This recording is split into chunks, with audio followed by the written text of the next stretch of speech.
Kabar saudaraku, insya Allah kita hari ini selalu menguatkan kebahagiaan kita.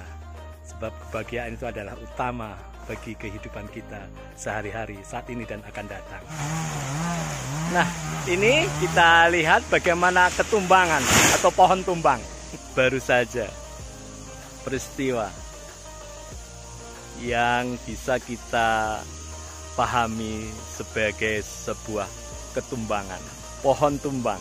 Nah, dan makhluk apapun termasuk kita sebagai manusia, tentu dalam beberapa peristiwa kejadian hidup kita, tumbang juga menjadi keniscayaan. Tumbang punya makna bagaimana kita jatuh pada posisi yang seperti tidak kita harapkan. Tumbang secara ekonomi, kita mengalami kebangkrutan. Tumbang secara politik, kita mengalami kegagalan.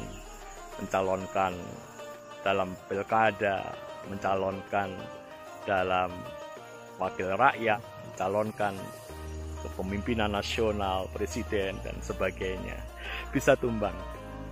Artinya mengalami kekalahan, dan itu menjadi bagian dari kenestapaan boleh jadi. Dalam bidang sosial, mungkin orang juga mengalami tumbang. Bentuknya bisa saja teralienasi, tersingkir dari komunitas sosialnya, atau mengalami satu diskehormatan, artinya tidak dihormati secara sosial di lingkungannya. Walaupun mestinya dari derajat pangkat pendidikan selayaknya dihormati, itu juga tumbang. Dan mungkin masih banyak lagi hal tumbang-tumbang yang lain ya, yang dirasakan dari setiap kita berjuang.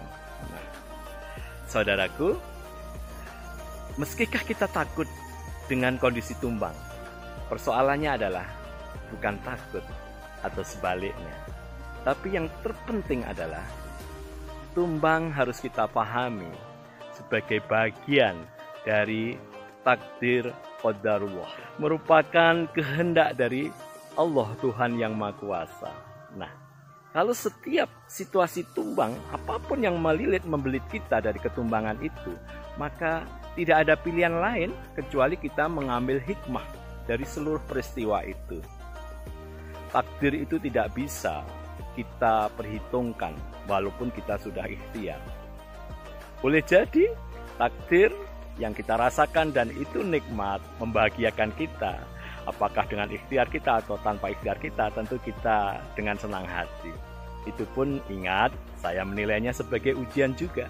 Harus bisa diambil hikmahnya. Apalagi kalau takdir itu tidak seperti yang kita kehendaki.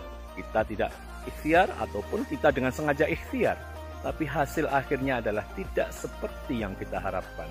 Inilah kondisi-kondisi bagaimana menjadikan tumbang pada akhirnya hikmah besar bagi kehidupan kita. Bagaimana hikmah itu bisa kita peroleh? Tentu dalam setiap peristiwa, Allah Tuhan yang Maha Kuasa punya tujuan. Tujuan utamanya itu apa? Tidak lain adalah agar kita semuanya lebih dekat, lebih mencintai Allah, Tuhan yang Maha Kuasa, daripada selainnya. Nah, itu yang penting. Dan kalau kita punya kesempatan kembali untuk menguatkan rasa cinta kita pada Allah, menguatkan bakti kita pada Allah, disitulah seluruh hikmah akan kita dapatkan.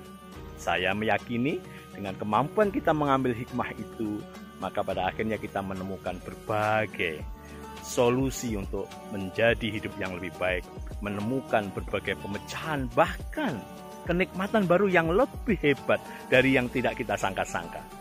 Dan itulah rahasia Allah Tuhan Yang Maha Kuasa. Mari kita tetap semangat walaupun kadangkala kita mengalami situasi yang sedang tumbang itu. Allahu Akbar, walillahil hamd, la haula wala quwata illa billah.